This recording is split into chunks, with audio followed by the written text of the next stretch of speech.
Sports fans, this is Robert with WTP Sports News here live on this Tuesday night for an edition of Across the Board. We're going to be talking Arch Manning and the Texas offensive issues, conference front runners, and man, listen, I don't usually watch a whole lot of NFL, but since I've joined this fantasy football league, I've been watching more NFL football than I have in a long time. And I'm wondering, those casual NFL fans, if you joined a fantasy football league, you would probably be watching more football like me. I'm here this evening with my man, post game of the Post Game 86 podcast. How you feeling, bro? Oh, blessed and highly favored and ready to talk this good sports. What up, Rob? I'm good, bro. I'm good, man. I'm glad you were able to join this evening. I don't know if any of the other part of the crew is going to jump in. I know Mossberg had to work, FanDuel Zaya had to work, so I'm not sure if they're going to make it in. They might make a cameo appearance, but we might get a little shout out from Parlay Poe and T1 here at some point tonight. But if it's just me and you, we're going to roll it and make it happen. So let's go ahead and get into some of the questions that we have out there in the chat. First up, what's your thoughts on Arch and his first three performances? And is he the cause of the offensive issues at Texas? Well, the first game on the road against a tough team, the number one team in the country, Ohio State, you would expect him to not have his greatest game. So that the Ohio State game really didn't concern me when it comes to Arch Manning. The other two games, you would think he would have been more impressive, but I think he's something like six touchdowns and three interceptions on the season. So hopefully, for Texas' sake, for your Longhorns' sake, Rob, they got those issues figured out in those last two games. Are able to put some stuff on film and work on some things and correct some things because I feel like Texas has the talent to compete against anybody. They just got to put it all together. Yeah, I feel you on that. Do you think he's the reason why their offense is struggling right now? Uh, it could be a combination of growing pains with Arch Manning and getting that offensive line up to par. It could be that. Okay. What's your thoughts, FanDuel said? What's your thoughts on Arch in his first three performances? And is he the cause of Texas offensive issues? Uh, what up? How y'all doing, fellas? Y'all good? Are we good, bro? How What up? you? What up? What up? What up? Man, I'm good, man. Yeah, I think it's a combination of coaching and him, though. I don't really think y'all calling the plays to set him up for success. We was watching the game, um, up at the casino or whatever, and I was like, remember that play I told you y'all need to put in y'all's playbook? I Mhm. think he needs more options as far in post game. Just so you know what play we talking about. You know the RPO plays where you fake it to the running back and then the quarterback kind of scramble out and then he could throw the screen pass or he can run. I want to see his legs be put on more of the forefront of the offense rather than him slinging the ball down the field. I would rather see him doing a lot of dipping and dunking throws. Um, because y'all got adequate running backs. I feel like to where if y'all could establish the run, then maybe if y'all could establish the run better with y'all's running backs and kind of use Arch Manning's legs, then maybe you can get more play action pass and vertical game going on for him, where he don't really got to necessarily read coverages and absolutely think about breaking down the coverages. I think that's a part of his game that needs to grow, and as well, I see uh a lot of damage in his mechanics right now. I think he just got to get better, bro. Like his mechanics look kind of shaky. Like he throwing off back foots a lot, It looked like that leg is stiff. That front leg is stiff when he throwing. He do a lot of throws with where it don't look like he using his torso. It is just straight arm power. Um, and I think sometimes when his mechanics is slipping, that he's not getting behind the ball, and that's where you see a lot of these errant passes. Um, we know Sark can draw plays, bro. We know he can cook up. I just don't think they cooking up right for him. I think they need to revamp the offense. A lot of those things that FanDuel Zay mentioned, to me, that's a little shocking because if you think about it, he got a chance to sit back behind Ewers for a couple years, even though he got a couple starts. But for the most part, he got a chance to sit back and really learn Sarkeesian, and Sarkeesian learned him. And if you think about the kind of support Arch Manning has from his father, his uncles, his grandfather, and then being at Texas, you wouldn't think those things were an issue. So that right there, what he just broke down, that's a little surprising for me. Yeah, I mean, of course, we all know that his last three performances have not been what well, some people expected it. Some people thought he was going bad. Um, just based on the fact that he didn't play against anybody really, really good last year when he had his two starts and he came in and took over for Quinn Ewers when he got hurt that one game.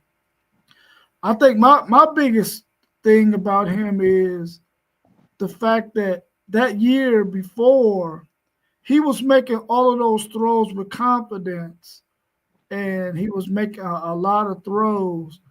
This year, you see him missing those very same easy layup throws, which lets you know, like FanDuel said, his mechanics is off. Um, he's not following through. He's not. He maybe his guy foot is a little stiff or his leg is a little stiff. You see him doing a lot of trying to throw with his arm, not rotating his torso and his hips and all of that stuff. You can see that those mechanical issues. I really feel like he's gotten into his head. There was a lot of hype around him, a lot of people talking about how great he's going to be. And then you go into the shoe, facing one of the best defenses in the country. They give you a lot of looks, but at the same time, they weren't showing everything that you're gonna see Ohio State do this season. You know what I'm saying? They just did enough to know that they was going to confuse a first-year starter coming into the shoe. But you're gonna see that defense do way more than what you've seen them do against Texas. I just think that he got to settle down and get himself under control and just go out there and play ball. As far as Steve Sarkisian and the offense, I think he's called a good enough game for us to be blowing out these last two teams that we played. I think he called a good enough game for us to be a little bit closer to Ohio State if he would have made some of those easy throws and was patient. I think Steve Sarkisian is saving stuff for the SEC, though. He's not going to roll out a whole bunch of stuff when he know he has an SEC gauntlet like he has. And even though we were thinking some of these teams weren't going to be very good, and Texas was just going to steamroll them, they've proven that they're going to be better than what they were last year. When you talk about Texas A&M, Oklahoma, Vanderbilt was good last year, but I think they're even better this year. So I think he's holding some stuff back. Plus, you got to deal with the fact that Trey Wisner hasn't been there. That's the best running back that we got. That's the healthiest. He hasn't been playing the last two games. That would be a security blanket for him out the backfield, somebody who can run the football better than any other running backs that we have. Then we lose Cedric Baxter last game. We got to play a lot of younger running backs. The wide receiver room has been banged up. DeAndre Moore hasn't played, but that one game against Ohio State, he played in the next game, but he got hurt early. So he hasn't been out there. And he didn't really even get to work with him all spring because he was hurt. He barely worked with Ryan Wingo during the springtime. They both missed time in the fall as well. So he just really hasn't had a chance really to gel with those guys. It's going to take some more time. Hopefully he can get it going by the time we play Oklahoma. But we got a tough schedule to go.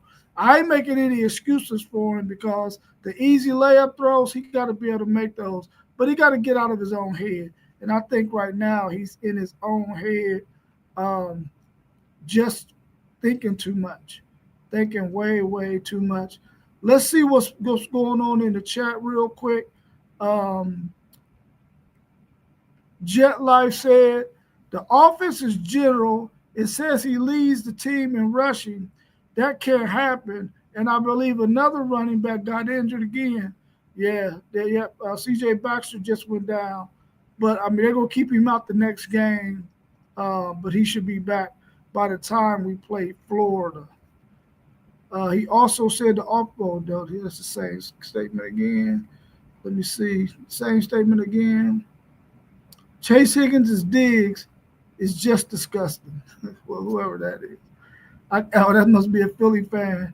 And he going in on those Bengals. Y'all must be about to play the Bengals, Philly Mike OG. Let's go to our next question that we had in here. And if any of you in the chat got any questions y'all want us to entertain, please put it in the chat and we will get to it. Is there a way Notre Dame or any other two-loss team can make the 12-team CFP? And the CFP, for those who might not know, is college football playoffs. Yeah, I guess I'll take that first. Oh wow. I was really not very optimistic after the game Saturday against Texas A&M. But as the week went by, I kind of put things into perspective and got to looking at different aspects of that team. And, I'm really excited about them putting more of a covered safety back there instead of having two like tackling machine type safeties. They're going to do that this week. I just want them to beat Purdue, man. And I don't know if that's a given anymore.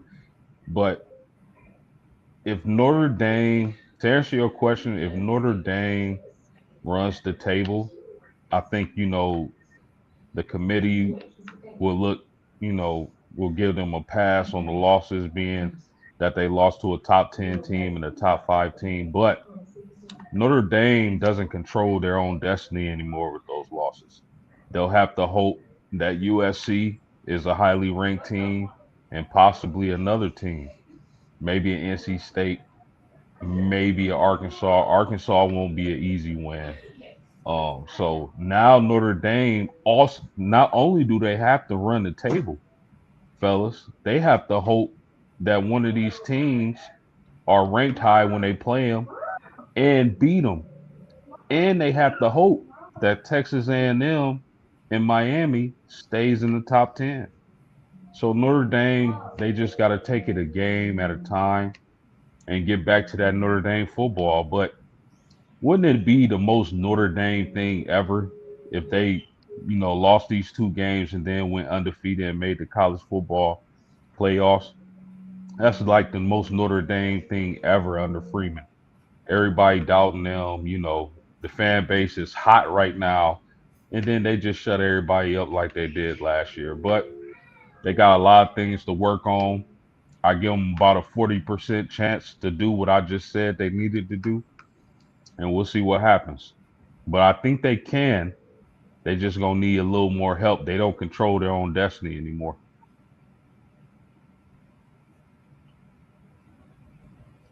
What's your thoughts, FanDuel, if you're still there? Yeah, I'm still here, man. Listen, I think Notre Dame is a hell of a football team for real.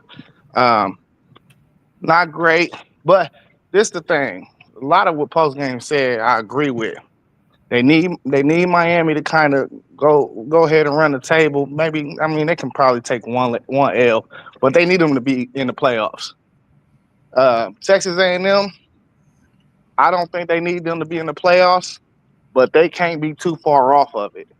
Um, and then they gotta win. They gotta win the rest of their games though. I can't see a 3-loss Notre Dame independent team with the remaining schedule that they have making it to the playoffs. So um, as long as them things happen, and the fact that they're 0-2 and they're still in the top 25, the brand is. I feel like the brand is going to speak for itself when we get around that time.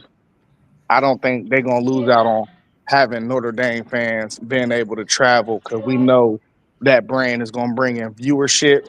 We know their fans is going to show up to anywhere they play, and sometimes politics is just involved. But if they Yeah. win the rest of their schedule, I think. Listen, I think they a playoff team if they can win the rest of their schedule.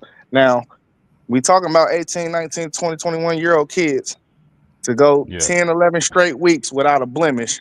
It's going to be tough for any program. Um, Yeah. and I'm gonna highlight 2 games. It's USC and NC State. Them the only 2 teams I think can possibly do anything to detour Notre Dame from winning the rest of their games on their schedule. So um, I hope they turn it around because really, man, you talk about 2 games that we feel like they should have won both of them. You know what I Yeah. mean? So Yeah. I mean, some things go your way. Sometimes you get the luck of the draw. They didn't get the luck of the draw in both of them games. Uh, a missed what was it, a missed extra point.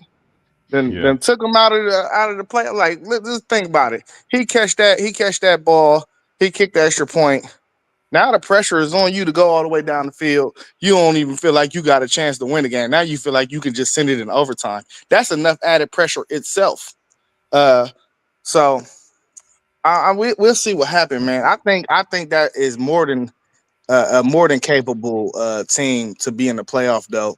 At the end of the season, we know everybody got to get better week by week, and from what I've seen from them, if you tell me we gonna fast forward to week 12, and what do you think about that football team? I gotta think that they're gonna keep on getting better, and I don't think if you knew what their record was, if you seen them play, you would say that's not a playoff team. Yeah. Yeah, all I got to add to that is if they win out and they only got 2 losses at the end of the season, I believe they're getting in. I mean, you look at the 2 teams that they lost to, 2 games that they could have won, should have won. Uh, I don't see them keeping them out if they run the table. Who are your top 4 teams in the ACC, and were these your top 4 teams before the season started?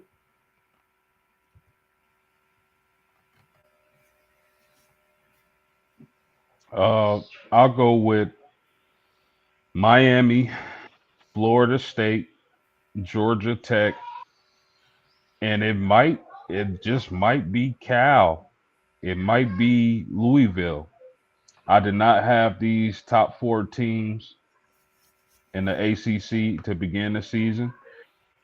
Myself, along with a lot of others, thought that Clemson was just going to run through everybody, and so far that has not been the case. Um, so yeah, I got Miami, Florida State, Georgia Tech, and I'll take it, Cal or Louisville,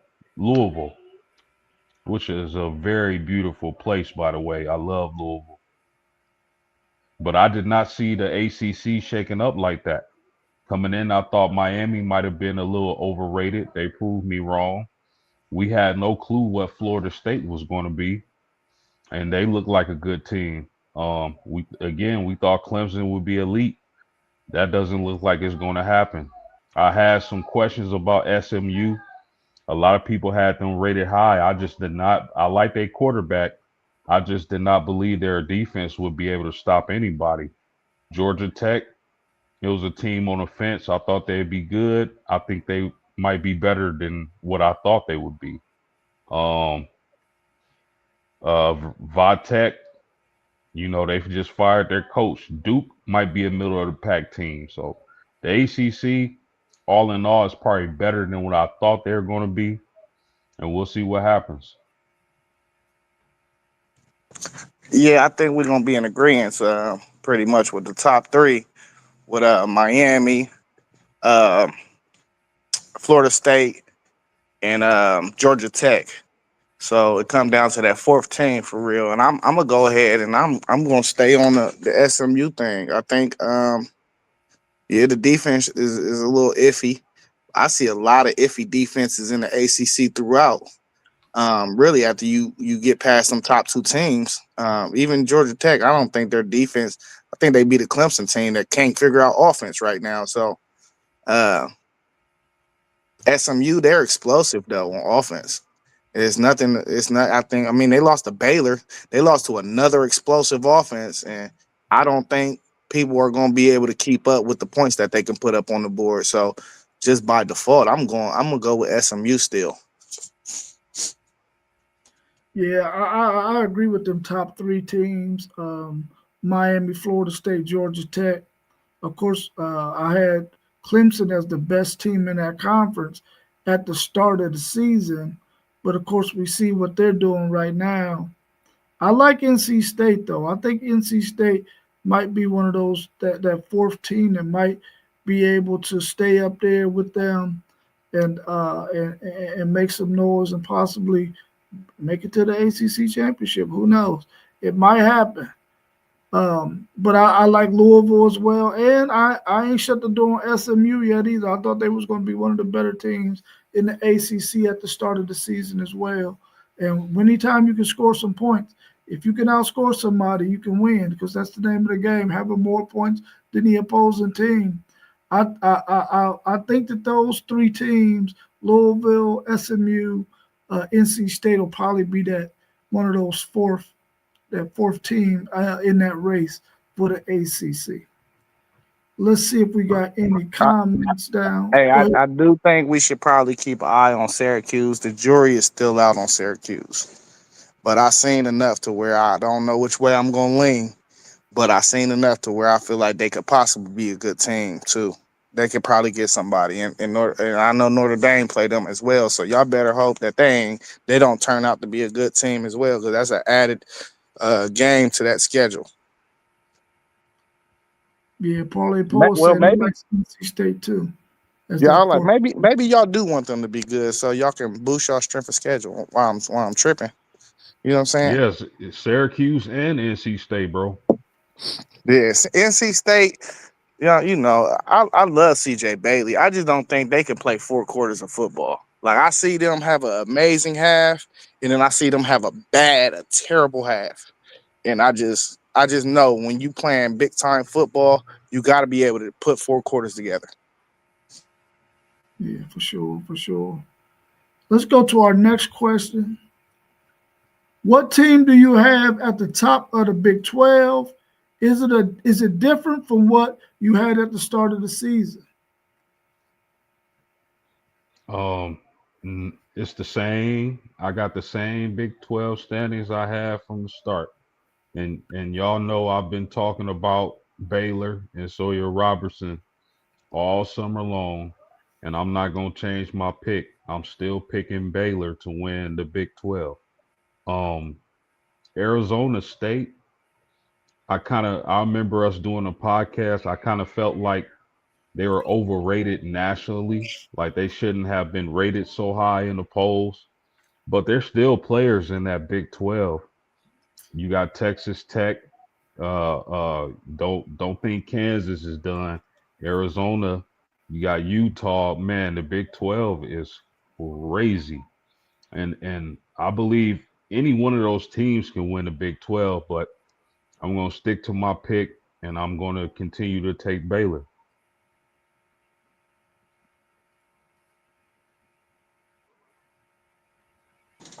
Yeah. Hey, listen, the 2 best teams in the Big 12 play this weekend. And I had both of them at the top too, preseason. But I think Texas Tech and Utah have separated themselves from everybody in the Big 12. I don't think neither one of these teams is going to lose to nobody else throughout them. Somebody got to lose this weekend. But after that, I think they pretty much going to run the table. Uh, I think they're on the collision course for the Big 12 championship. Now, right after that is where it gets tricky. It's real hard predicting the Big 12 because you got so many teams that's on the same caliber as everybody else. Everybody's the same caliber in the Big 12 to me. So I'm gonna say, well, without giving out my prediction, I ain't gonna give out my prediction for that game on Saturday. I'm gonna just say Texas Tech, Utah are the best two teams for me right now. Third and fourth, I'm gonna go Iowa State, even though I know, just like Poe said, Iowa State want to make everything a dogfight. But shit, I mean, the name of the game is just to win by one, and they keep winning.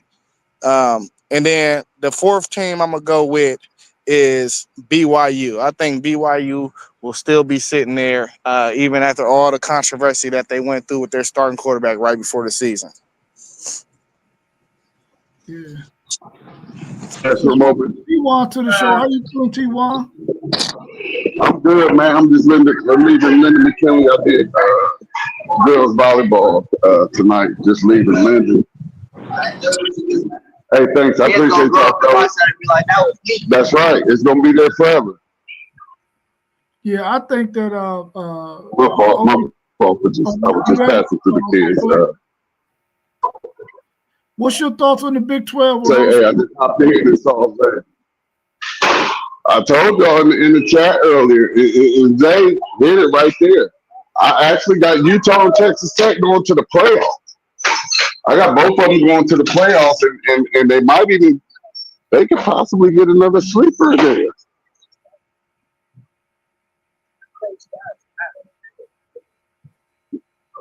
Yeah, they could possibly get another sleeper, but I like Utah and Texas Tech a lot. How you feel about Iowa State? Iowa State too. That's why I said the possible three. They got a possible three, man. Like I said, I went through everybody's schedule today. And all three of them teams have a great chance of making it. Yeah, Paul said Utah is going to be special. I think that outside of Kansas State, I had Kansas State up there at the beginning of the year. I thought that they would be better than what they are. We all talked about this league and the fact that they are loaded with a lot of good quarterbacks that we knew was going to be able to ball out. Avery Johnson is the only one that hasn't really led his team to the kind of victories that we thought he would. I really like Texas Tech because they spent all that money. We knew they was going to be up there because they got loaded with talent. We just wanted to see if they would all gel because they hadn't been playing together and they all came in through the portal. We knew that Utah at home was going to be you probably ain't going to beat them at the crib. So that was another team that we thought was going to be really good. And Iowa State we knew was gritty. And we knew Baylor had a good quarterback and they could put up some points. So outside of that, I think that Kansas State was the only team that I had up there early that does not look good right now. But I could definitely see them getting three teams in, especially when we know that the SEC is going to eat on each other and mess around and only get three in. And so they could definitely get three in the Big 12, three in the SEC, and maybe four in the Big 10. And we'll just have to wait and see how it goes. But I think they got a chance to get three in. I think the polls tell us everything we need to know. I don't think the Big 12 is getting no three. They can get two, but they're gonna get one before they get three. It's very possible, Zay. It's very possible. I look here. Go back and look at those schedules, Zay. It I ain't. went and looked at the schedules now. If these teams keep playing the way that they're playing, like no, all three of those teams have a great chance of making the playoffs. Just like I said, I went through the records, fellas. Just like the SEC has a great chance of only getting 3 teams in, because I like how No try to throw it in there talking about they beating up on each other. Like every conference ain't beating up on each other. Like they They're the not. only ones beating up They're on not. each other. The They're Big Ten not. been beating up on each other for years, buddy. We didn't just start this. We've been beating up on each other for years. But the SEC got all of these cupcake games on their schedule and the bottom feeders. That's why I said you're going to get. I think it's going to be like 7 SEC teams with 3 losses. It's going to be crazy, and those 3 loss teams probably won't get in over a one loss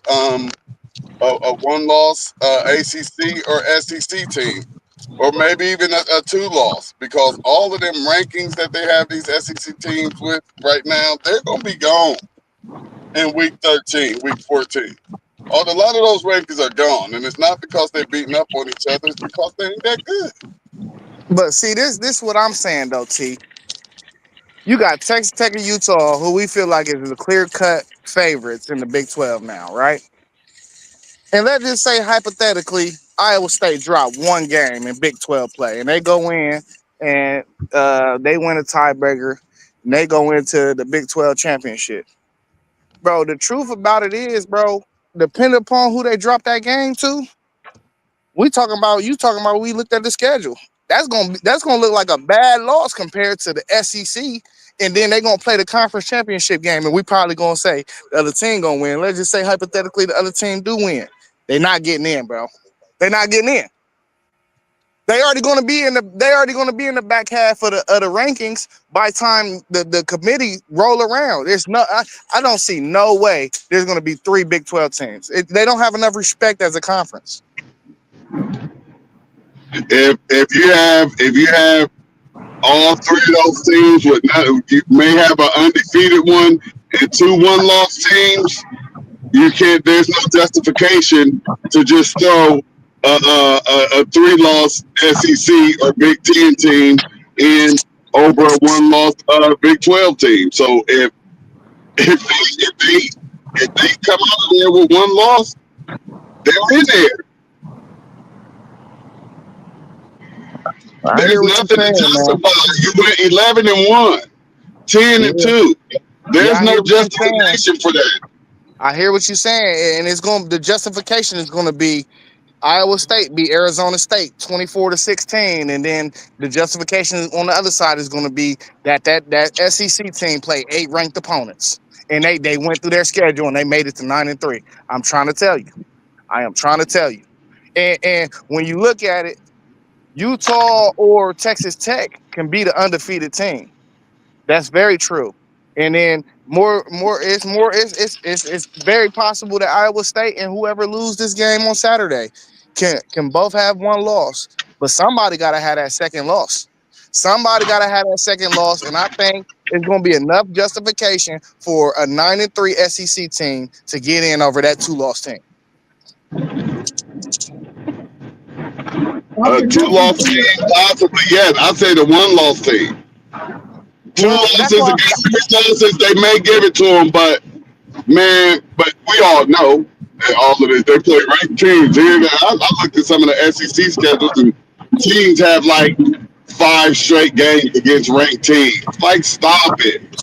We know that the SEC rankings are inflated. The stuff is crazy looking at. Yeah, you would think on paper, oh my gosh, they're just going to kill each other. Everybody's ranked. That's just because they're getting ranked just off of the old conference work. It's a new day, man. If you say so. Let's look at Anthony's question down here, man. He's asking, who do you think is the most complete team in the top 5 in the college football rankings right now? He's making a case for Miami, saying that Miami is the most complete team, and that some people, analysts out there, feel like Ohio State, LSU, Georgia have some weaknesses right now. Do y'all agree with that? Do y'all think Miami has shown that they might be the most complete team that we've seen so far? Time out. Who you didn't listen to that said Ohio State had is one of the teams that shows some type of weaknesses? Because what I see right now, you can call them homer eyes all you want, but I ain't even close to scared of nobody. When in previous years, I can look and say like, that Bama gonna be a fight, that Georgia gonna be a fight. I'm not saying that. That Clemson gonna be a fight.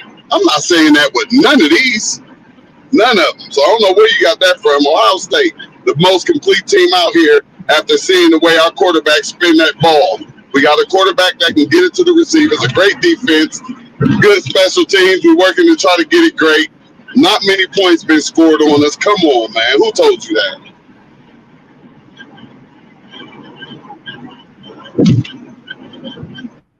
What y'all say? What y'all say?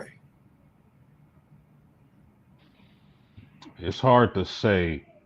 I think I like what I see from Ohio State. I like what I see from Oregon. I like what I see from Miami. I like what I see from Penn State. Um, it's hard to say right now, man. It's real tough to say. There's a lot of good looking teams out there. If Ohio State and Miami played right now, I would favor Ohio State. So man, it's tough for me. Give me 3 more weeks and I'll have a better answer. What you say, Zay? Oh, maybe he had to duck off for a minute. So Oh, he no, said, hold on. I'm here, man. Listen, hold on, man.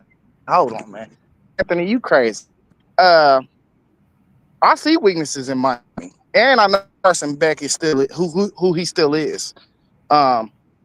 He will give you the ball in big games. We've always known that about Carson Beck. That's step one. Step two, I don't care who you are. Everybody got a flaw somewhere. Nobody's perfect. None of these teams are going to be perfect teams. We don't have a team out here this year that I look at and I be like, oh, this can be a historically great team. So you missing me with all that perfect nonsense that you're talking about. And as far as Time out, Zay, real quick. So let me clear something up for y'all. I'm talking about where we're at right here in the season because guess what? I got a surprise for y'all. Ohio State gonna be way better in 10 more weeks. So I'm not saying that we're perfect. I'm saying what I'm seeing right now is an Ohio State machine that's gonna keep on rolling. That's what I'm saying. I'm not saying they perfect. I'm just saying I love what I see from my team right now. And as we continue to grow, as we will, man, we're gonna be hard to stop. I think he meant most. He said he meant most balanced team, not the perfect. Right, team. and I believe that right now in this week three, I believe that we were very balanced with offense and defense. Very balanced. The defense good, offense good. You know, you can call the defense great, offense great, but I ain't giving nobody great right now. yeah, we're talking about balance. My team clearly looks the most balanced. I mean, That's all I'm trying to say. You talking That's about all I'm Bo? trying to You say. talking about we discovered Bo. Our quarterback is highly efficient. We got receivers. We got everything you need on defense. Where? How do they look more balanced than us? And they struggle to run the ball against Notre Dame. I'm just saying. How do they look more balanced? And Tuesday, and no, we was out there together. I had the opportunity to watch a whole Oregon game, and I went a couple notches down from how I felt about them previously. I saw a whole lot of holes in their offense and defense when they go up against a powerful team like Ohio State or Miami. I was talking about I Texas say and two cupcakes. Yeah, I was talking we got about cupcakes. he act like they didn't play OU in two cupcakes. I do think y'all. Yeah, that's that goal post move and stuff. We all know that we didn't have. Everybody got easy games. Everybody got cupcake games. The SEC's cupcakes are a little easier with the Seminole and the College of Charleston and the little teams that they be playing. We at least play MAC teams, you know what I mean, or something. But stop it with the soft schedule. Everybody play cupcake. Nobody's saying that Ohio State is not a good team, but from what we saw so far, you cannot deny that this Miami team does not look real damn good, bro. They look really good. And y'all listen, y'all's rush defense is not that good. Y'all got to get it better, bro. It's not that good because y'all not that deep at the defensive tackle position like y'all going to need to be once y'all get in the grind of that Big Ten schedule. That's going to be a concern for y'all, man, that rush defense. I'm telling you. Hey, no, y'all's quarterback was y'all's best rusher against us. What are you talking about? What I'm telling you is Texas rushed for 160 yards on y'all. Y'all only rushed for, I think, 70 on them. So if you're playing against a much better team who can stop the run and who can also run the football, y'all might run into some complications. Hey, no. Do you know how many possessions? Do you know how many total possessions Ohio State had in that Texas game? 9. I don't know how much offense you think you're gonna get up out of 9 possessions, but how many do you think you get ordinarily in a game?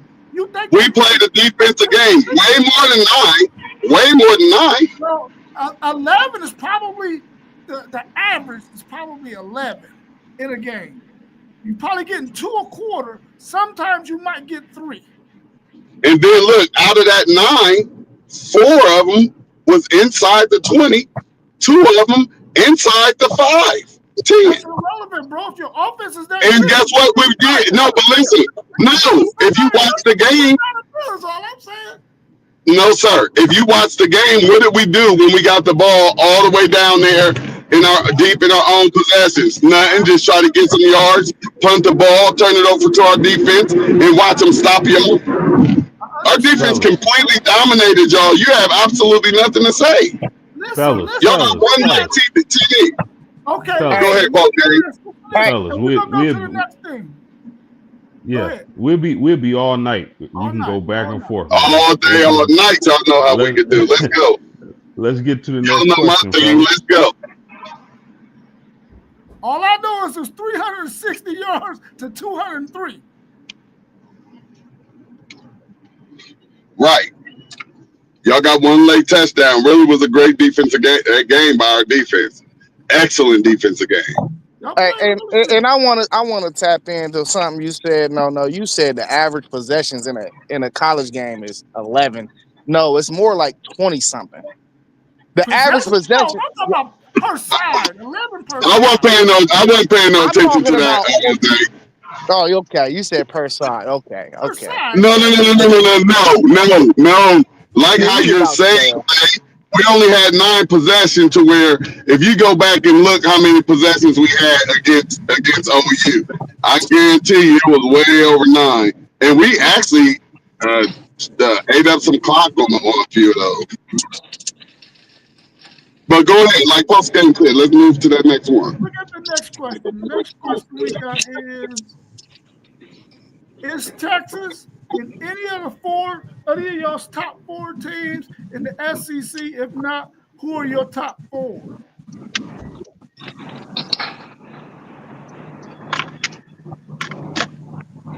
I only got a top 2 for the SEC right now, and that's Oklahoma and who else did I say? Georgia. Oklahoma and Georgia. That's it. All the rest of them, I'm trying to tell y'all, they gonna have 3 L's. Texas gonna have 3 L's, bro. Yeah, my top 4 in the SEC. I'm going Georgia and Tennessee. They're on a tier on their own, and then I'm gonna go OU. And I still think Bama. I think Bama after that week 1 performance, I think they gonna get it together. Man, it's tough to say.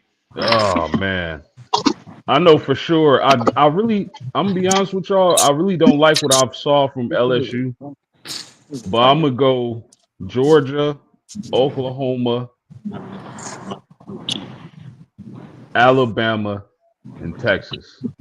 I believe that'd be the top 4 teams in the SEC. I don't like what I saw out of LSU thus far. I don't believe in Missouri, so I'm gonna lay it like that. Did you already go, Zay? Maybe you had to step away. I mean, right now, I mean, the way Texas has been playing, they do not look like a top 4 team in the SEC. I mean, it's still going to be hard for teams to beat them because they got one hell of a defense. And if their offense can do anything to keep them from their defense from being on the field all game, they can still, beat some of them teams, even if the score is 17-14. But they are not looking like a top 4 team right now. I would say Georgia, Oklahoma, Tennessee looked really good, even though they lost at home to Georgia, but they gave up way too many points, both of them teams, and LSU. So that would be my guess. I still think that those teams still got to play some games, man. They really haven't played anybody to where I think their heads and shoulders above anybody else in that conference. Yeah, let me ask you this real fast. Who do you think has the best defense in the SEC? Oh, Texas, without a doubt. That's why I got y'all top 4, man. Yeah, Texas, without a doubt. Yeah, we seen Oklahoma had one of the top 3 defenses in the SEC last year, though. They had 0 offense, and that was the Achilles heel. It was. Yeah, that's a fact. They had absolutely no offense. Now, Texas has some offense. They got absolutely no offense. That's for sure. Man, I ain't been seeing no offense. What are you talking about? What I'm telling you is this. Once we get our running back and we get our wide receivers back, you're going to see offense. Enough to beat the teams with that good-ass defense we got. You're going to see it then. All right. I hear you, man. Listen, I want you to win, all right? Because I want to play you again, and I want you to wear another Buckeye shirt. I probably will never have to wear another Buckeye shirt. Time out. I don't even like the Buckeyes. That wasn't even a Buckeye shirt. He wore a Ohio shirt. That was bogus. He played you, Zay. Let's move it on. Nah. We already discussed these things. Nah, from what I saw, that was whack. And that was Rob doing the OG call, and he punked you. Nah. Listen, he made a short about it. He knew what he was doing. We knew what he was doing. It's okay though, because he got to play me again next year. Yeah, I got to play him again next year. And he said he's going to buy me an Ohio State shirt. That's what Anthony. Let me make you a personalized one. I could one up that. Oh, go ahead. Make it a medium. Hey, he already on the thumbnail of a video. Like we already beat him in the submission, T1. Okay. Anthony got a question for you too. He's saying for the Ohio State guys, what are your guys' opinion on Miami's freshman receiver Malachi Tony? He cold. He's the same type of skill set that Xavier Restrepo was, but I think he a little faster and he a little quicker. Dude, he like a bowling ball. You know what I mean? He built like a bowling ball. He's stocky, short, speedy. That's that Mark Cristobal. That's what he like his offense to look like. He like that slot guy to be exactly what he is. So, he cold to me. I ain't nothing else to say. Yeah, I'm agree with you with that. It's a lot of talent out here, and that's one of the talented receivers. He's compared him to Roscoe Parrish and Santana Moss, if y'all remember those two guys. I remember Santana. Good comparisons. I like it. Let's go to our next question. We know that Ohio State, Oregon, and Penn State are at the top of the Big Ten. What other schools have gotten your attention in the Big Ten? The same one I've been saying from the off the barrel. Off the barrel. The same one I've been telling y'all. The Fighting Illini of Illinois. Why did post game like Illinois?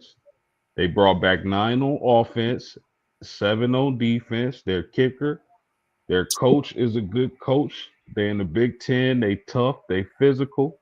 I really like their quarterback, Luke Altmaier, one of the better quarterbacks in the country. And I'm sticking to my pick, fellas. I think the Illini is going to win the Big Ten. That doesn't mean they're the best team in the Big Ten. That doesn't mean they're going to win a national championship. But I think somehow, some way, the Illini is going to win the regular season in the Big Ten. Time out. Don't they play Ohio State? Hey man, Yep. that's his opinion, man. No, that was just a real honest question. Man, he can't ask him a question, man. Dang. That's it. I just wanted to know if they play Ohio State. If he say they're gonna win the conference. You said, don't they play Ohio State? You didn't say do. No, I know. T- That's what I'm saying. T1. But they do, right? They play them, right? Yep. Yeah. So I think that's a hard feat right there. Did y'all play Oregon last year in the regular season? We did. Okay. That doesn't mean I'm not saying they better than y'all. Of course, I think Ohio State is better. I just think that Illinois is going to find a way to win the Big Ten this year. But don't they have, so you saying they could make it to the Big Ten championship even if they lose to Ohio State? Yep. Okay, I like that. I would like for like I was doing these records. I mean, either Indiana or Illinois. Don't let one of them do something, and don't let Michigan mess around and not lose but one more game and be out here 10-2, which I don't think that's possible, but it's possible. But if Illinois was to do something, you're really talking about shaking up that college football playoff when it comes to talking about the Big Ten. And we all know it should be the Big Ten with all of these ranked teams out here. I think the Illini going to find their way in the playoffs this year. I really do. And they could. They could. Now I feel more confident with you on that more than them being Big Ten championships. I feel a little bit more confident saying they have a great shot of making the playoffs this year. They just missed it last year. Nah, I don't see it. We'll find out this week because they got Indiana, right? Ain't they both They play Indiana, Washington, Ohio State, and USC. They going 2-2. They not. You know what I mean? We'll see. Well, 10-2 might get them in. Yeah, it might get them in. They ain't gonna be in the Big Ten championship though. That's for sure. Not with Penn State schedule that they got, and then Ohio State and Oregon. Oregon got a terrible schedule, low key. You say we'll terrible. see. What you mean by terrible? Like their schedule was tougher than both of those teams, easily. Oh, okay. Yeah, Oregon. I think Oregon only really played Penn State, really. Yeah, man, they gave them the sweetest deal since they entered the Big Ten. That's crazy. Yeah, Oregon Excuse me. definitely got a layup. Oregon definitely got a layup entering the Big Ten conference. And it's not because we don't have teams. They just made sure that they didn't play because I don't think Oregon did Oregon play Penn State? Or is it Michigan they don't play? I don't think they have Ohio State or Michigan. Nope. They only play Penn State, I believe. Let me see. Well, it's because y'all got too many cupcakes in there. Yeah, Oregon, they don't play Ohio State, Michigan.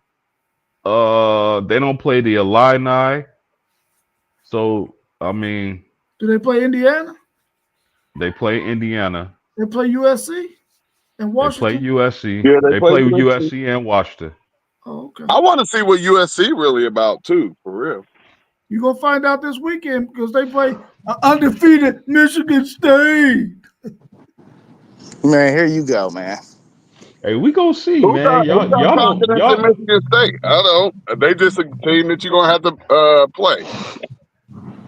don't believe in That's what my Illinois. man say. And it's gonna be real interesting, man. But I'm picking Illinois, fella. I like this team, I really do. But All right, and it's gonna be a every real big test against Indiana this week. And that's every Saturday morning. I want you to pick them, man, because I'm still trying to win this race by the end of the year. Who picked the most teams correctly? So every Saturday, I want you to pick Illinois. I didn't say they was gonna go undefeated. Oh, okay. I mean, they'll be on the docket this weekend, but they ain't going to be on the docket every weekend. I can't wait. Till, matter of fact, on Thursday, we got to preview that game. Yeah. But Zay, real quick before you move on, Zay did make a good point, man. They do see Indiana, USC, Ohio State, and Washington in 4 of their next 5 games. So it's really gut check time for the Illini. We're gonna find out what type of team they are. Yeah. Now, Anthony, we'll get down there to your statements here in a little bit. Let's get a couple of more of these questions we got in here. Who's been your biggest surprise in the NFL so far, player or team? That's easy for me, fellas. I'm gonna go with my Indianapolis Colts. I knew it. I think they. First of all, fellas, let me give a shout out to Can I give a shout out to the Chicago Bears for taking Colston Loveland and not Warren from Penn State? Can I do that? Let me give a shout out to the Bears, man. I thank you, Chicago. Warren looks like the real deal. But the biggest surprise to me, fellas, has been my Indianapolis Colts. I think they set a record. They haven't punted yet with in 2 games. That team hasn't punted yet. So I really like what I'm seeing from the offense, the defense. Daniel Jones has surprised me, fellas. I didn't think he had it in him. But you're seeing the resurgence of a lot of these quarterbacks who fail, go to a couple other teams, then finally find that good opportunity, that good situation, and they thrive. So my Indianapolis Colts, I got to go with them. That system, that's a good point you got right there post game. Because if you put a quarterback, if you change his environment and change the system, you see a lot of these quarterbacks that we labeled as bums when they were at the Jets or when they were at the Giants. I don't know if it's a New York thing, but both of them quarterbacks that were at the New York Jets and New York Giants, if Daniels keeps it up, they're shining. They're looking good. They're looking good. They're looking like, I know if Donald keeps it up, he's looking like a franchise quarterback. And like I've been saying, look like a bad decision by Minnesota, but we'll see. I'm definitely surprised by them Colts, though. Y'all got to call him Indiana Jones now. Man, I was gonna go with the Colts, man. I knew post game was gonna go with his boys, though. So I can't even. But why not? I mean, I don't know who had them. Are they 3-0 post game? 2-0. 2-0. But remember, I told y'all in the chat. Who had the 2-0, especially with Daniel Jones starting. I don't even know if post game believed that they was gonna go 2-0. No, but remember in the chat, I told y'all to put some money on them winning the AFC South. You did. I did say that. You did. It's in the ether. It's recorded, bro. It's recorded in the ether. That's what I like about these podcasts, because we can go back and pull up facts. Yeah, I'm gonna go with the NFC West, man. I don't think they played a super hard schedule to start off this season. So for them to have 3 teams 2-0 might not be a whole big thing, but for the Cardinals to be 2-0, the Niners to be 2-0, I mean, it's just a surprise. You think them teams probably a drop one game, especially as banged up as the Niners is. And me personally, I don't have no faith in Kyler Murray, so I'm going to hold NFC West, man. Kyler's a bum, man. He didn't get the ball to Harris until it was like late in the 3rd quarter the other night, man. I'm tired of seeing that. They're just wasting my dude's years, man. Maybe it's Harrison. It's not. It's not. I It's not. just play. No, but it's real bad. And I know he has to be frustrated because we saw what this kid did in college. We know that he's a great wide receiver, and they were saying probably one of the best that we've seen in a while. And here go another one of those things. Let him go to another situation, another team, and watch that boy explode. They're not going to do nothing with Kyler Murray at quarterback in Arizona with Harrison. We're about to see this for a second year now. Even though he got 1,000 yards last year, it's still like we know he left a whole lot on the table. Man, Marvelous Jr. should be dominating. He should be dominating. Like, just throw it to him, but he can't sing. Y'all think it's a joke. He can't sing. Well, that was my pick for surprise because they 2-0, and I ain't no real big believer in Kyler Murray. I believe in him more than FanDuel do, but I don't believe in him as far as being one of the upper echelon quarterbacks in the NFL. But they're 2-0, man, and I never would have thought they would have been 2-0. And he did say San Francisco too. They banged up, and they 2-0. So, man, you got to give a shout out to both of them teams to be 2-0, and they don't. I wouldn't have expected them to be, for sure.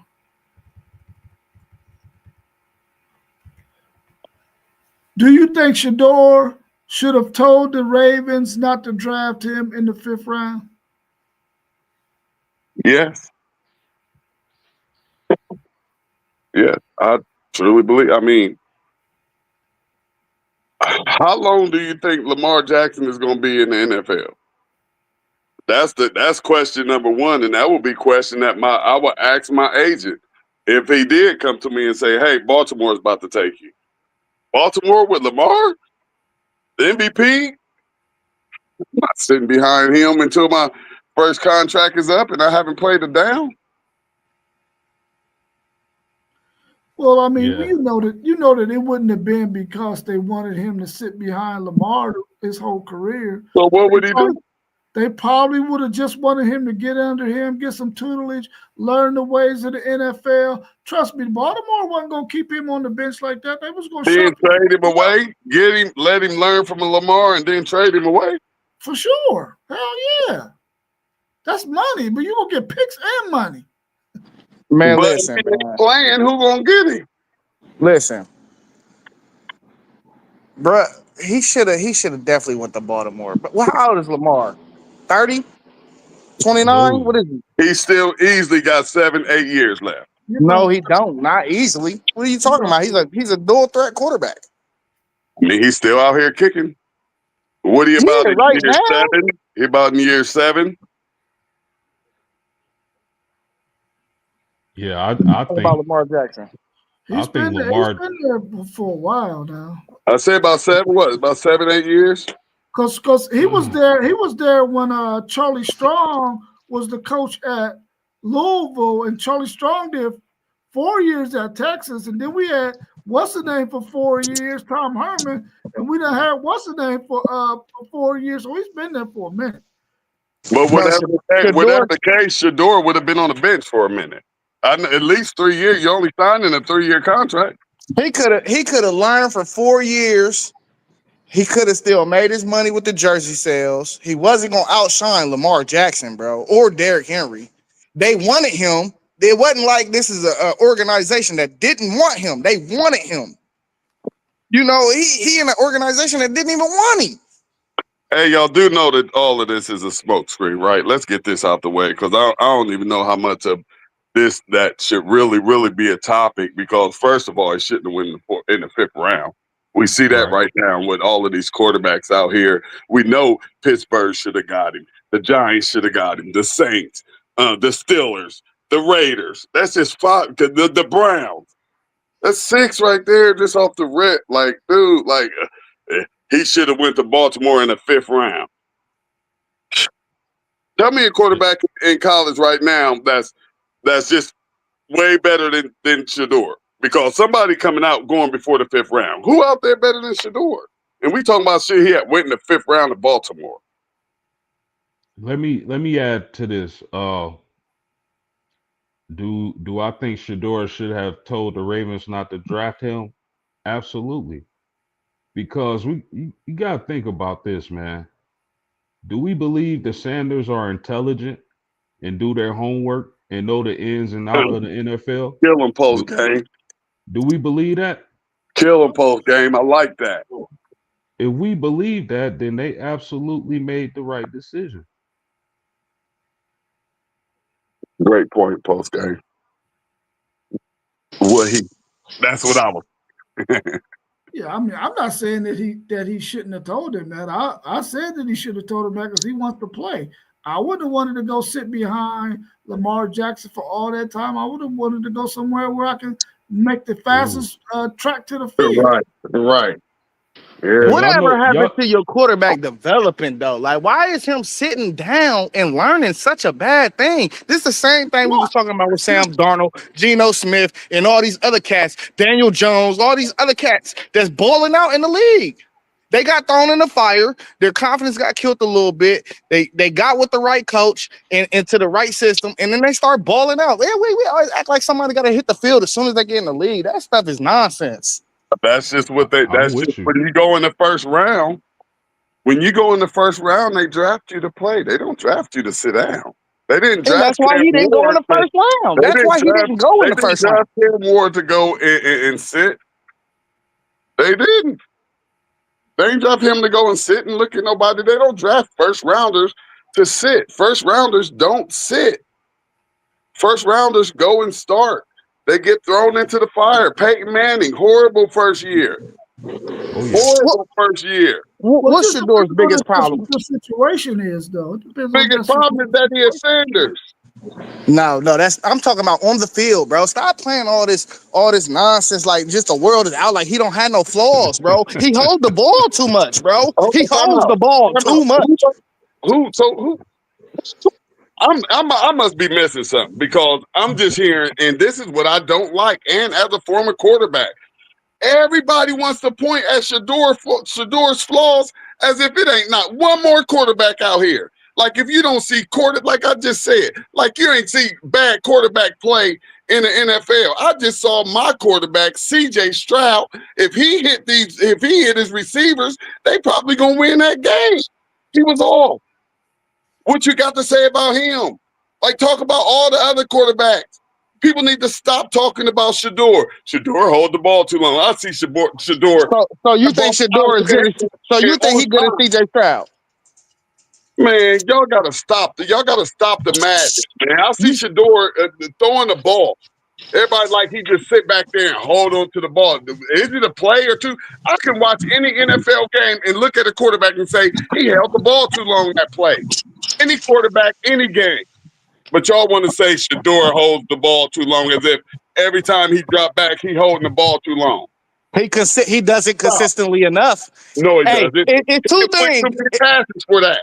It's two. But he gets stacked a lot, don't he? Because he holding the ball. It's two things that you cannot do as an NFL. Hey, T1, it's two things you cannot do in the NFL as a quarterback. You can't take sacks and you can't throw interceptions. He takes sacks, bro. He did that in college for his percentage ratings, for his throwing percentage. That's why he took. And when we seen it in preseason, when we seen it in preseason, you blame the offensive line. When are you going to take accountability that the brother hold the ball sometimes? When are you going to take that accountability? You didn't just hear me. Every quarterback hold the ball too long sometimes. Every quarterback don't get sacked as much as him, more than everybody else. Listen, he an NFL quarterback, bro. If an organization wants you, you should have went to that organization. They done brainwashed y'all to believe that he a fifth-round quarterback. He holds the ball too long. He does this, he does that. Nobody said he was a fifth-round quarterback. I said the Ravens wanted him. The Browns did not want him. He should have went where he was wanted because they would have been invested into him. Even all of that is foolery. We know what happened with the Shador thing, man. Yeah, we understand all of that. We understand all that. Like, come on. He went in the 5th round. That's what the facts are now. And Yeah, but everybody everybody know better than that. Anybody with a piece of sense, man, like all of this Shedeur talk and slander, really a whole lot of it is slander. A lot of it is slander, and all of it, very rarely do I hear like, hey, this is this quarterback has a high IQ. This quarterback is highly accurate. This quarterback is poised. This quarterback, I don't hear those things. All I hear is he holds the ball too long. He takes too many sacks. When we all know that's all depending on your offensive line. Bro, the only reason, hold up, man, because you got it all messed up, bro. You making it sound like I don't think it's nothing good about Shedeur. Only thing I'm telling you is you gotta highlight the reasons why he is not on the field. Yeah. You gotta highlight the reasons, bro. You trying to look past the reasons for what, bro? Because his name is Shedeur Sanders? No, he has a problem with holding the ball. That's really his only issue. Yeah. All right, bro. He should have went in the 5th round. I don't think he should have went in the 5th round, but if the Ravens was willing to take a chance on him, I think he should have went. All right, go ahead. Y'all right. Let's go to the next question. Y'all right. Can the Cincinnati Bengals make the playoffs without Joe Burrow? Nip. I don't know. You're going to have to give me some more time because although Browning came in and, he threw some bad balls, and like I say, they all throw bad balls. They all hold the ball too long sometimes, but he did what he had to do to get that victory, and it actually was a great game by him. It was a great save by him, and he can still, if you looked at him last year when Burrows went out, he's actually pretty good. And he has that relationship. He throws with Higgins and Chase and them receivers. And no, not if the defense don't do anything. Somebody said something interesting to me at work today. They said, what if the Bengals went out and got Shedeur? But I'll put that in the chat. Nice. I think Browning will be straight. Of course, he's not Joe Burrow, but I think he'll be good enough to move that offense. You still got Jamar Chase and T. Higgins and Chase Brown. Yeah. So I think they'll be okay. I don't think they'll make the playoffs. So I think they'll make the playoffs either. Yeah, it's not. I mean, it's bad enough that the defense ain't that good, but then you take Joey B out. That's all bad. I think Jake Browning is one of the better backups in the league, though. So I don't know. Hey, it's all still going to depend on the defense. Yeah, for sure. The Chiefs are 0-2. Should the Kansas City fans be worried? Is their Super Bowl run over? Yeah, the dynasty is done, bro. It's over. And Patrick Mahomes, he getting up there in age. Travis Kelce probably on his last year. Yeah, I don't see nothing happening over there no more. Yeah, let me the thing is this with the Chiefs. Patrick Mahomes is leading the Chiefs in rushing right now. Your quarterback, not the Kansas, Patrick Mahomes can't lead the team in rushing. The Kansas City problem, if you compare them to years past when they were great, is they can't run the ball with their running backs. Mm-hmm. Their defense isn't playing like they played in those Super Bowls. So are they done? I don't want to say done because I hate betting against Pat Mahomes and Andy Reid. We'll see how this team looks when Rashee Rice comes back from suspension. We'll see if they can find a running game. But for now, man, it's not looking good. Yeah, it's not looking good. Like you said, they can't run the football, and their defense isn't what it used to be. If they can correct some of those things, which I don't know if they're going to get an offensive lineman or two from anywhere that's going to be able to help that line to be able to help their running game, but I don't see them making it this year.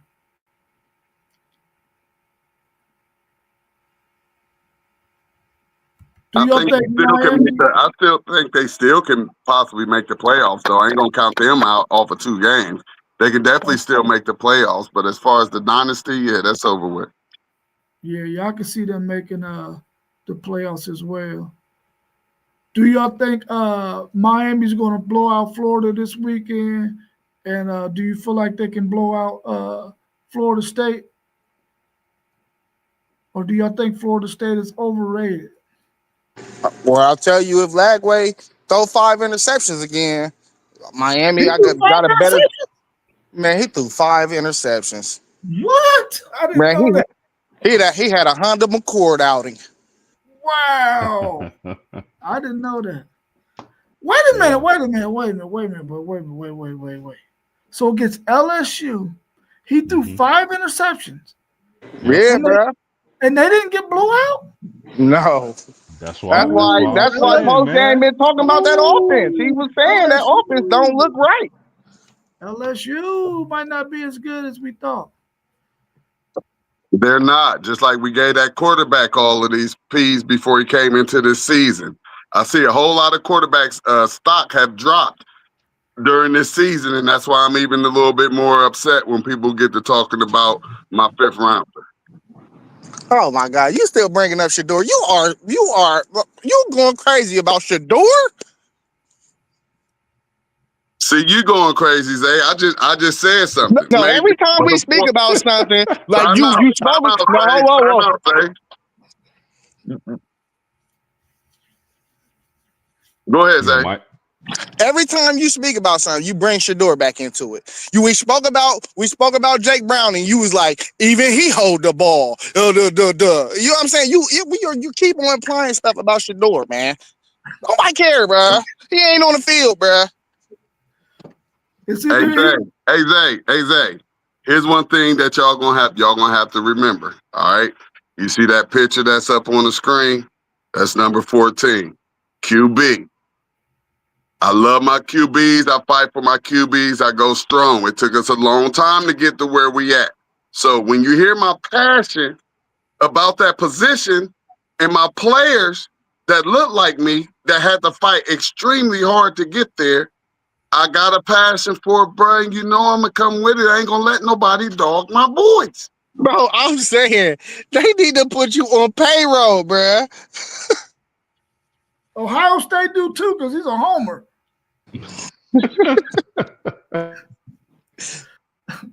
So do y'all think they're gonna beat smash Florida and beat Florida State? And is Florida State overrated? They're gonna make Swiss cheese out of Florida. Florida State, I believe, should be a good game. Where the game at? Florida. I think they go to Tallahassee, if I'm mistaken. No, Florida, not Florida State. Oh Where they no, I play? think they go to Miami for that game. Yeah, they might blow them out. But I'm gonna give Florida I got State. my bad, T. Go ahead. I'm not gonna give Florida State the overranked little label right now. Just like for real, I ain't gonna say that Notre Dame is dead in the water. You know, so this is what people got to understand. We still have a whole lot of football left.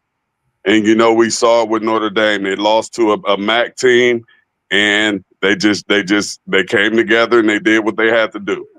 So that's very possible for Notre Dame, and it's very possible for Florida State to continue what they're doing. But we also know that it can go backwards too. So that's the one great thing about college football. I have to say that college football and college basketball are probably the 2 best sports in America. Yeah, because for college football, the margin of error is so slim. That's why I love it so much. Yeah, it's very, very slim. Yeah, I think Miami beat Florida. I think Florida State beat Miami. Ooh. Yeah, Dog, I think Moss, they Moss, definitely beat Florida. Moss just did a backflip, Zay. He did 2 Man, backflips. I'm telling you, man, he be rolling up, putting his robe on with the disco ball, listening to the theme music. I'm trying to tell y'all, He just burnt somebody's food on that one. Anthony is saying that Virginia Tech is trying to come after Indiana's head coach. What y'all think about that? Should they? Carsonetti ain't leaving. You wouldn't leave Indiana for Virginia Tech? Nah, I'm in a better conference. You gotta understand, we give bread. Ain't nobody leaving the Big Ten, buddy. Money, big money, meals. The teams might be getting that, but that don't mean that he can make more money at Indiana than he can Virginia Tech. I guarantee you he can make more money as a coach at Virginia Tech than he can at Indiana. I think Indiana might, if he continues to win, Indiana match anything somebody try to do.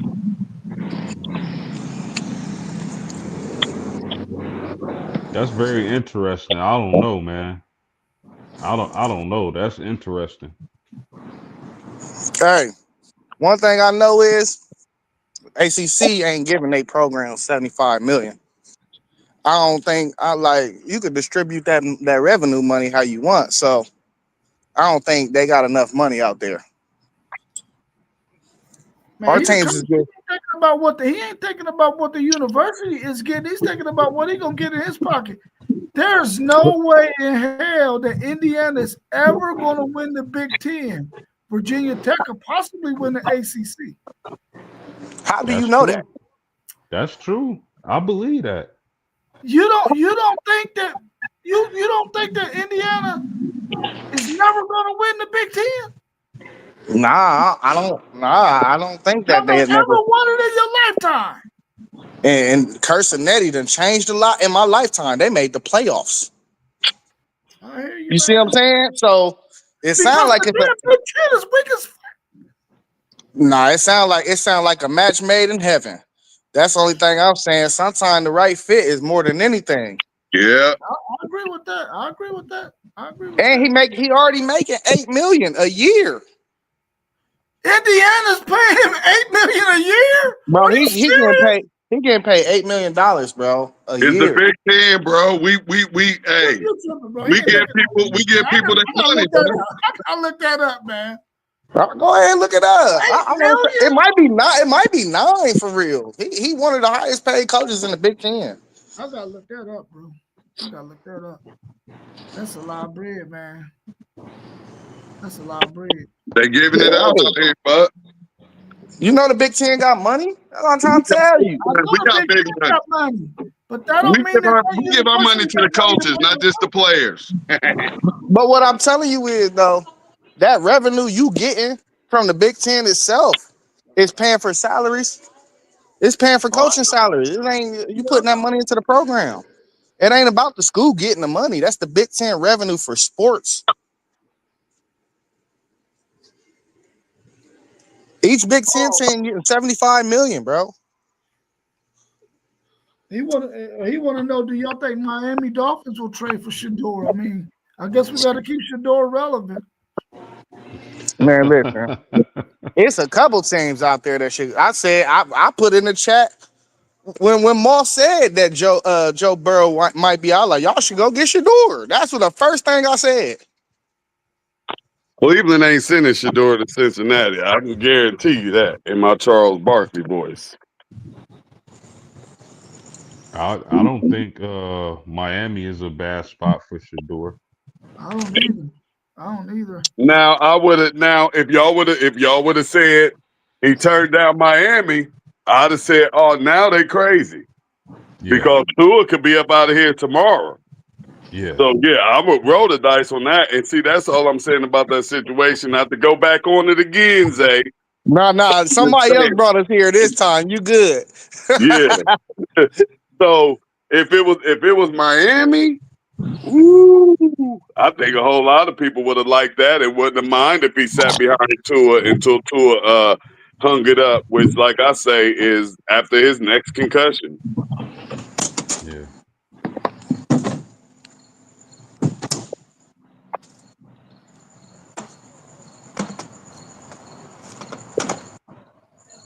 You know what's tricky about Shedeur, man? I What's don't that? think people account for, man. A lot of these teams don't want to see him win in the first place because he already got that contract Yeah. with the money and the jersey, and they like Yeah. this dude walking in here wasn't drafted high, and we know it was collusion. I wish he would have got a But needs lawyer. their money though. That's the thing. That's the thing with them Sanders boys. Like they came in, we don't need y'all's money. We just want to play football. That's it. We gonna get money. We Sanders. But yeah, a lot of teams don't want them, and like it's gonna be a circus. They be creating a circus, but let's go.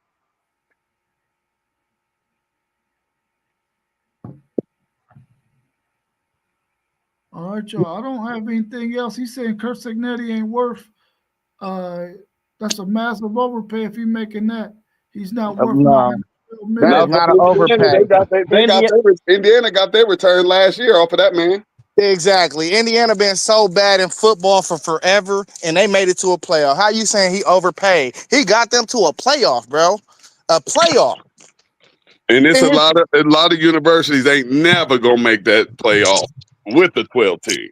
his first year. That's true.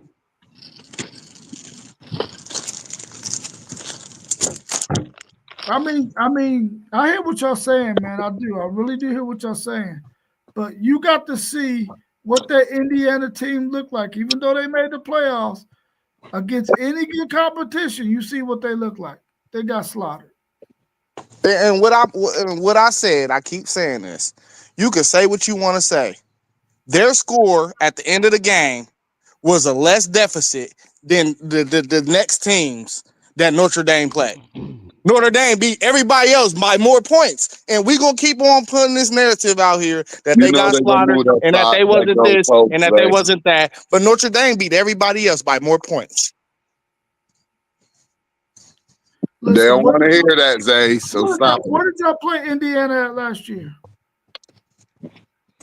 We played them in the shoe. What y'all do to them? We beat them. Bro, why are you comparing people to us? That's what I'm saying. Yeah, we beat on everybody though. We beat on just about everybody around the country. He know that, Zay. What I'm trying to tell you is, good and daggone well, Indiana was not going to be able to compete in that college football playoffs, even though they made it. That's why they ain't going to make that mistake again this year. And it'll be blasphemous because, like I said, Notre Dame beat Georgia by more points. Big dog, big Georgia. Yeah, the owner of the SEC. Hey, they beat the owner of the SEC by more points. They did. Y'all got anything else y'all want to discuss before we go? We're coming up on a whole hour and a half. Good, I'm Gucci. Yeah, I just want to send a shout out to everybody in the chat. Thank y'all for subscribing. Thank y'all for liking. Thank y'all for y'all comments. And thank y'all for rocking with us. We truly appreciate it. True that. Oh, yeah, we cooking up something, too. For everybody that stand down loyal in the chat, we cooking up something. We got an idea for y'all. So stay around. Tune in every show, man, so y'all don't miss the little thing that we got for y'all.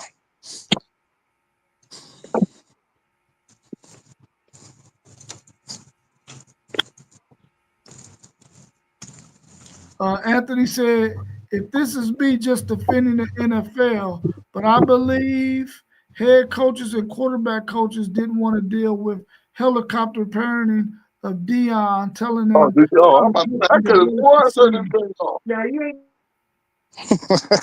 Hey, Anthony be watching the show. I'm telling you, he be tuned in. He know how to keep it going. I tell you. Hey, I rock with Anthony.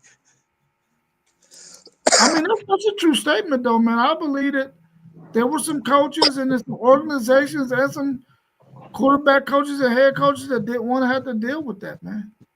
Yeah, But guess what? The Cleveland Browns, they haven't seen Coach Prime. That's what I'm saying. The media creating all of this stuff. Well, they would have seen Prime, but Shador told him to stay away. Those are the kind of statements he was making, though, bro. Right, because those were if you recall the video before the draft when everybody thought Shador was going in the first round, and he talking to Roger Goodell, and Roger Goodell going to say, "I'm worried about your dad," and he said, "What you worried about my dad for?" Like that's coming from the head man of the NFL. So just man, this is ugly for a sport that I love. It's really ugly because everybody know that like this is wrong, but it's ugly. You know, just like the presidency, it's ugly. Yeah, I just think it's a lot of false narratives surrounding Shador. His dad is busy trying to coach Colorado to relevancy, so I don't understand that. Hey, Right. but we gotta be honest though. None of these people. We gotta be honest though. He was in Tampa. He was in Tampa. And the only reason why he wasn't in Cleveland is because Shador told him to stay away. I mean, but here's the thing: he's a dad. He's gonna be like these things with these famous dads and these kids, like the LeBron thing and Bronny, like this stuff. And now I get as a father, it sickens me. Like dad, don't let your dad come around. That sounds like it's a bitter ex-wife or somebody over on the other end. That's crazy. I'm serious, man. All of this stuff is like me. I feel like I'm too old just to even be listening to the stupid stuff that they got going on with this situation. This is a business, bro. This is a business. If I hire your son, you can't come doing what the hell you want to do at my business. But No, who said what is this man gonna go do on the NFL sideline? But when it starts affecting what we doing here in our organization, oh, hey, listen, you got to either tell your dad we can't have that, or you got to go. So when I'm just confused. I mean, it sounds as if y'all have seen something that I haven't seen. I haven't seen Deion Sanders. I'm gonna take the coach and all prime and all of that out of there. I haven't seen Deion Sanders in any type of way out of here. He did interviews, bro, telling organizations that there's certain organizations man needs to do it. There's no his son conversation. go to. How can you do that? He didn't start this stuff, just like LeBron didn't start the teaming up stuff. So now Coach Prime started that. Your son The man started that, and we don't even know who else might have started it before then. We just know what they tell us. And what they told us is the Manning said, my kid ain't going out to San Diego. There was no backlash from nobody. They wasn't talking about this a year later on social media or on ESPN. Or did his daddy say that? What? Did he say that, or did his daddy say that? They said it. Let me ask y'all a question. Did the media say the same things about LeVar Ball? I mean, they just be clowning our parents who don't do nothing but parent their kids and try to build the best life for their kid, and it's crazy. I just think Deion Sanders is way too intelligent to do something stupid like that. Right. And he don't feed into their stuff post game. If he did, he'd be coming, but he, like you say, he too intelligent and he good with his wordplay in his mouth. But when he catch you and you're in front of him and you're wrong, he gonna keep it real with you. And of course, they don't like to keep it real stuff. They want you to stay in line, and he was never a stay in line player, and it's affecting his kids, and that's really, really sad. But only in America. I think the LeVar Ball comparison is out of pocket, man, because it ain't the same entities. I don't think it was really a comparison, but when I think about Mr. Ball, I saw that boy raise 3 amazing kids, man. Sent 2 of them to the league, and the third one would have been in the league. Y'all crazy. Yeah, the comparison is that the media said don't stay away from this kid because of his dad. That's the comparison. It all came from the Yeah, same but place, the media. one dad is connected, and he was one of the best players in that sport ever, and the other dad is not. He's just a dad that's at the game. But Man, did he's they not just not? a dad at the But game, and I hold don't on, care hold if he on, hold never on, hold played. on, hold on. But did they not say the same things? Yeah, they Yeah, said the it's same the thing. exact same Okay, thing. that's all I'm saying. It's sick, dog. As a father, it's sick. Even if I wasn't a father, just as a black man, it's some sick stuff. Man, do you know how hard it is to get to that level? And you got a man who, all of his sons, D1 full rise to school, educated, intelligent, and it's a not in the media for doing this or doing that, but they have problems. We see problem players out here. It ain't them. Crazy. All I'm saying, man, is listen. If your son is good enough to make it to the league, as his father, all you got to do is support him in that. You ain't got to do nothing else. You ain't got to make no statements. You ain't got to do nothing. You just got to be there for your son like a father's supposed to be. You ain't got to make no statements, though. You ain't got to do none of that stuff. Listen here. Just like Lamar. Who is Lamar Jackson's agent? I don't know. His mother. His mama.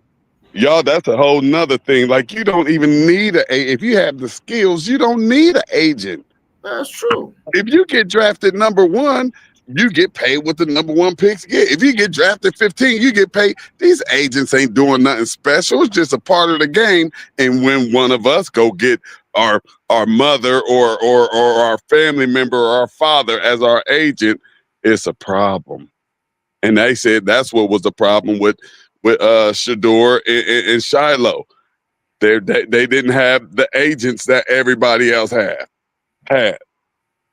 They got the agents when I think they got the agents after they got drafted. Like, we see we can't do this. But yeah, all of this stuff is madness, and it's crazy, man. It's crazy to me. Oh, yeah, we know that's there, though. We know that that's there. Hey, but listen, though, T1, I think Shador will prevail. Regardless of what you're saying, one day he's going to be an NFL starting quarterback. One day. Oh no, I he's agree. gonna be seen. He's gonna be seen this year, and I'm cool with them. Y'all pick Dylan ahead of him. I'm cool with him giving Dylan the first shot and first go. I'm all the way cool with that. Put him out there. Put him in the fire. Yeah, the cream gonna rise to the top. I Always. believe that kid got greatness in him. So he'll get it eventually. Oh, for sure, for sure. And I don't look. And when his opportunity comes, he better be ready. Come on, man. Come on, man. Why wouldn't he be ready? Just I'm answer just that. saying, everybody don't get the same fair opportunities and the amount of opportunities everybody else get. He might get one shot and one shot only. I just said a statement. I said he better be Definitely ready. That's possible. all I said. I didn't say he wasn't. I wasn't implying he wasn't going to be ready or not. Why are you saying, come on, man, like I'm putting the brother down? No, I'm just saying. I mean, you just said he better be ready. Yeah, because I'm counting on him to be ready. Because I'm rooting for him. I know, but listen, once again, and this is all I'm saying, it's just the statements that are made. Like, what quarterback shouldn't be ready if they go start in the NFL game? Okay, I can't say only Shador should be ready. My fault, Zay. Oh my God! See, this is what I hate. Why I hate talking Shador with you, because you think you take everything as a negative when somebody say his name. No, yes, you do, bro. Yes, you do. You do it every time, bro. You act like everybody is rooting against him. You think you're the only person that's on his side. Okay, so listen to the only thing that I'm saying. The only thing that I'm saying is you said he better be ready. Like, come on, man. I'm sorry. I just sometimes when statements like that is made, I'm just like, the offensive lineman better be ready. The receivers better be ready. So who are we talking about right now? Shador, but why? Okay, I rest my case, Your Honor. Be ready. Nothing better than having two Buckeye fans going at Go each other. at it. Hey, I bet y'all think we beefing, huh? Hey, Come on, man. that's what I'm saying. I love my brothers. You know when you got that, Yeah, when you got that family, when you got that family love, y'all can talk, y'all can squabble, y'all can do whatever and however y'all do it, and it's just nothing but love. Hey, this ain't got nothing on him and Poe. I don't care what nobody talking about. You and Poe. Nah, yeah, well, me and Poe too. Hey, brothers fight. It's all right. All day, For sure. all day, brothers fight, cousins fight, family fight, man. That's the only way we're gonna be able to survive out here in the streets. That's facts. That's facts. Well, yeah, we appreciate everybody for tuning in, man. Check us out tomorrow at 7 p.m. We're going to have Parlay Poe with the bread. Our man FanDuel Zay covers the spread tomorrow. Check them out. They're going to give you some pointers, some tips on what you might want to do if you go out there and you want to do parlays, you want to bet on some games or whatnot. They're going to hit you up with that information tomorrow. So tune in tomorrow at 7 p.m. for Parlay Poe covers the bread.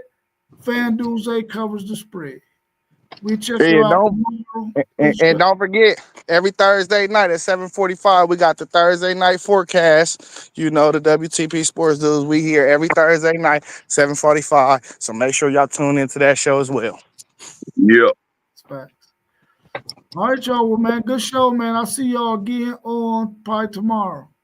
Post Yeah, game. Level Up Sports 10, FanDuel, Zay, Parlay, Poe, Blitzberg, the podcast, and City League TV Post Game 86. Let's go. We was in the building. Now we out, Peace. man.